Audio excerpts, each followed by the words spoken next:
নমস্কার, নতুন আরেকটি রান্নার রেসিপিতে সবাইকে স্বাগতম। সবাই কেমন আছেন? আশা করছি সবাই ভালো আছেন। তো আমি আজকে একটি রেসিপি নিয়ে এসেছি। আজকে আমি বানাবো আঙ্গুরের চাটনি।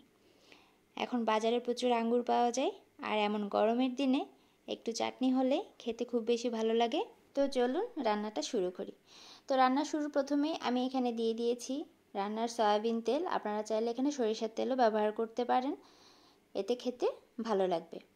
আর দিয়ে দিয়েছি একটা তেজপাতা আর 2টা শুকনো মরিচ। আর এখন আমি শুকনো মরিচ আর তেজপাতাটা ভালোভাবে ভেজে নিয়েছি।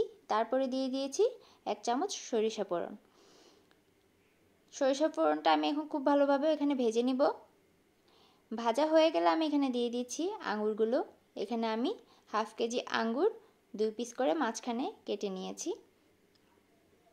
আর এখন আমি ভালোভাবে তেলের সাথে নেড়ে নিচ্ছি। কিছুক্ষণ ভাজার পরে আমি এখানে দিয়ে দেব স্বাদ মতো লবণ। এতে করে আঙুরগুলো অনেকখানি নরম হয়ে আসবে। আর দিয়ে দিচ্ছি পছন্দ মতো হলুদ গুঁড়ো। এখানে হলুদ গুঁড়োটা যে যার পছন্দ মতো দিবেন, যে যেমনটা রং পছন্দ করেন তেমনই দিবেন। দিয়ে আমি খুব ভালোভাবে আঙুরের সাথে মিলিয়ে নিচ্ছি এবং মশলাটা কষিয়ে নিব। আজকের রেসিপিটি আপনারা যদি ইউটিউব থেকে দেখে থাকেন তাহলে অবশ্যই আমার চ্যানেলটি সাবস্ক্রাইব করে দিবেন এবং পাশে থাকা বেল বাটনটা হলে সেট করে দিবেন। এতে করে যখনই আমি ভিডিও আপলোড দিব তখনই আপনাদের কাছে নোটিফিকেশন পৌঁছে যাবে। আর যদি আমার ভিডিওটি আপনারা ফেসবুক পেজ থেকে দেখে থাকেন তাহলে অবশ্যই আমার পেজটি ফলো করে দিবেন, লাইক কমেন্ট শেয়ার করে সাথেই থাকবেন।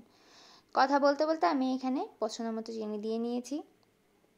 চিনিটা স্বাদ বুঝে দিবেন। আঙ্গুরটা খেতে ঠিক কতটা টক সেটা বুঝেই চিনিটা এখানে অ্যাড করবেন।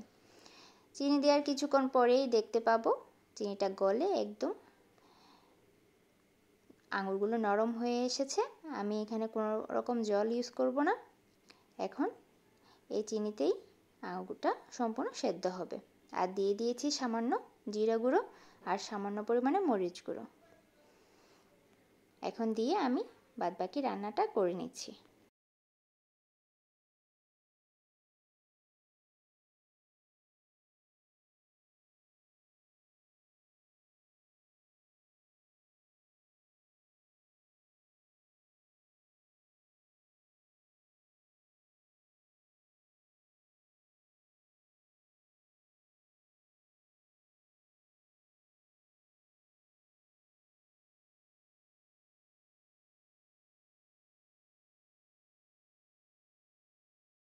চাটনিটা আমার প্রায় হয়ে এসেছে, কালারটা দেখেই বুঝতে পারছেন।